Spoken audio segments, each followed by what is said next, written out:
Teman-teman yang berbahagia, berjumpa kembali dengan saya Dr. Andri, spesialis kedokteran jiwa dari Rumah Sakit EMC Alam Sutra dan Rumah Sakit Secipik. Sudah lama kita nggak berbicara tentang gangguan lambung yang mungkin pernah menjadi bahasan yang sangat luar biasa di channel video YouTube ini. Beberapa di antaranya mengatakan, "Dok, sebenarnya kalau sakit lambung itu bagaimana ya membedakan sakit lambung karena masalah psikosomatik dengan karena bukan psikosomatik?" Jadi sebenarnya waktu kemarin saya di Bangkok, November 2024, kita pernah bahas tuh waktu saya lagi makan pagi kan. Dan ada video satu lagi yang waktu saya di kamar. Teman-teman mungkin pernah menontonnya. Tapi buat yang belum pernah menonton, saya mau jelaskan sedikit. Pada beberapa pasien, kalau kita bicara secara keseluruhan, dispepsia fungsional atau masalah lambung yang terkait dengan fungsi gerakan di dalam perut kita, itu sebenarnya biasanya lebih banyak terjadi, 60%-nya. Sedangkan GERD ataupun gastritis yang berat, kemudian juga yang ditakutin misalnya kanker lambung, itu jarang. Jadi, hampir 60% kasus adalah dispepsia fungsional. Dispepsia fungsional dibagi menjadi dua menurut Roma 4, yaitu postprandial distress syndrome yang gejalanya tuh banyak kan kembung, ya, dan kemudian paling dominan mungkin teman-teman suka mengeluh, saya baru aja habis makan langsung rasanya kenyang gitu. Early satiety namanya.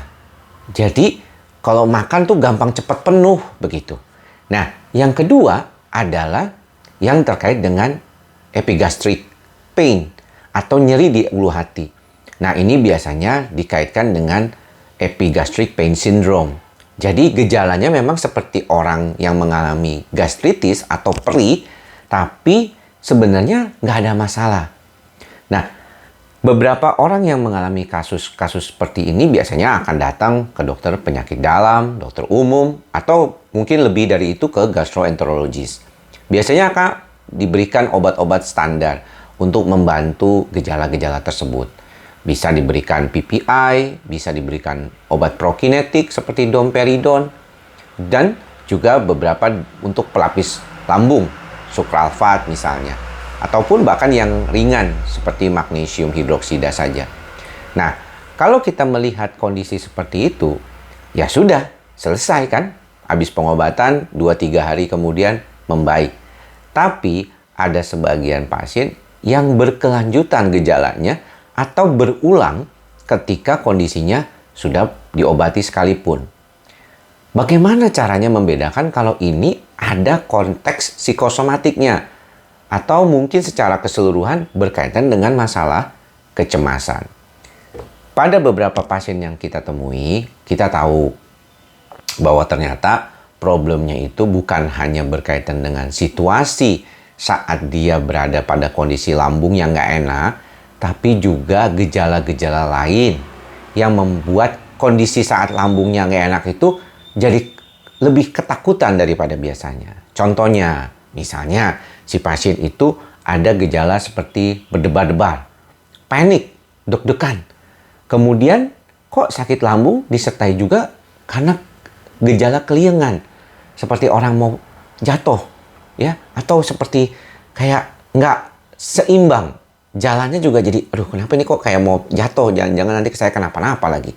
Nah, hal-hal seperti itu yang kemudian jadi problem pada keadaan seperti gejala lambung dispepsia fungsional, yang mungkin mengarahkan kita ini bukan sebenarnya dispepsia fungsional saja, tapi bisa saja ini berbarengan gejalanya dengan gangguan kecemasan, atau gangguan kecemasannya tersebut memang berdampak ke gejala fisik lambungnya yang lebih dominan. Jadi bukan cuma gejala lambungnya saja nih yang muncul, tapi gejala-gejala lainnya juga. Nah, untuk itu kita sudah berkali-kali membahas masalah ini di dalam berbagai macam video yang seringkali kita temukan di dalam video YouTube channel saya ini.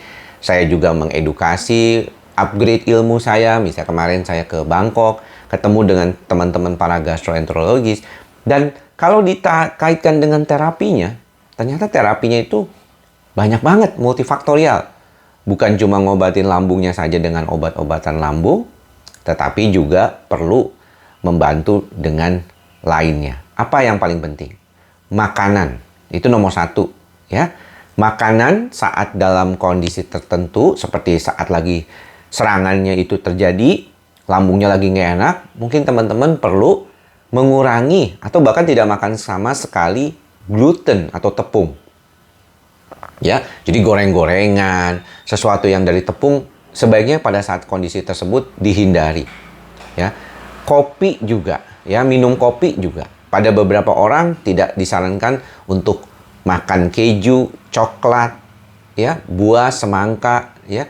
Jadi itu tidak disarankan. Lebih baik dietnya itu Mediterania katanya. Artinya teman-teman lebih dominan akan makan daging putih, ikan, ayam daripada makan daging merah. Karena sulit dicerna. Ini sudah lambungnya kembung, ya, tambah sulit makanan yang susah dicerna, ya makin tambah kembung nantinya. Ya, karena kita tahu kalau protein hewani seperti daging, ya, daging merah gitu ya, itu lebih sulit dicernanya daripada daging putih itu seperti ikan ataupun yang berkaitan dengan ayam. Jadi perlu dipahami pada saat lagi kondisi akut. Kalau sudah baik boleh, ya, tapi tentunya jangan terlalu berlebihan. Kopi.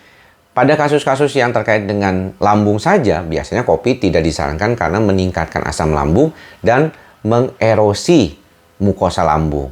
Jadi lambungnya itu jadi lebih tipis katanya ya dalam penelitian. Namun kalau disertai gejala cemas sekalipun, kopi itu tidak disarankan karena dia bisa meningkatkan adrenalin dan meningkatkan kortisol. Sehingga yang sudah cemas makin tambah cemas. Tingkat emosionalnya menjadi semakin tinggi karena adrenalinnya lagi tinggi. Jadi lebih baik tidak demikian. Nah, beberapa kondisi terkait dengan hal tersebut perlu sebelum kita berpikir apakah saya perlu ke psikiater atau ke psikolog kalau untuk kasus-kasus seperti ini. Pada beberapa orang yang dominan gejala-gejala non-lambungnya, misalnya sakit lambung sih, dispepsia fungsional sih, rasanya penuh sih, tapi kok rasa kepengen pingsannya lebih dominan, rasa seperti kayak bergoyangnya lebih dominan, rasa debar-debar jantungnya lebih dominan. Maka yang seperti ini sebaiknya segera berobat ke psikiater atau ke dokter spesialis kedokteran jiwa, bukan ke psikolog. Kenapa? Karena pada beberapa konteks psikosomatik adalah lebih mudah dipahami oleh seorang psikiater yang latar belakangnya dokter daripada psikolog. Nanti ketika gejala-gejala fisik psikosomatiknya membaik, maka bisa bekerja sama kalau memang dampak-dampak stresnya tersebut dikaitkan dengan situasi lingkungan yang belum bisa diadaptasi dengan baik oleh orang tersebut. Jadi paham ya, kapan kita perlu berobat, ke mana berobatnya, dan apa yang bisa kita lakukan kalau mengalami gejala-gejala seperti ini dari sisi makanan. Tentunya yang selalu kita ingatkan adalah bagaimana kita bisa menjaga diri dengan baik secara fisik dan mental, berolahraga, tidur yang cukup, dan juga kita punya mantra bersama, ikhlas, sabar, dan sadar. Ini sangat penting sekali. Nah, buat teman-teman yang memang menginginkan belajar bagaimana mengenali pikiran dan perasaan tersebut dan bagaimana mengurangi pikiran berlebih atau overthinking, boleh juga baca buku yang ada di samping saya ini. Link bukunya belinya di mana ada di kolom deskripsi. Mudah-mudahan apa yang saya sampaikan ini bermanfaat dan teman-teman makin sehat, makin baik. Dan buat yang menjalankan ibadah puasa, saya ucapkan selamat menjalankan ibadah puasa.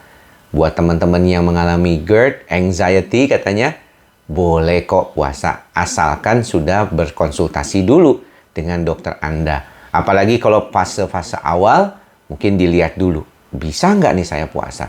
Karena pada beberapa kasus memang tidak disarankan dulu. Tetapi pada beberapa kasus lain, puasa malah membantu Anda menjadi lebih baik. Mudah-mudahan bermanfaat. Salam ikhlas, sabar, dan sadar. Salam sehat jiwa. Bye-bye.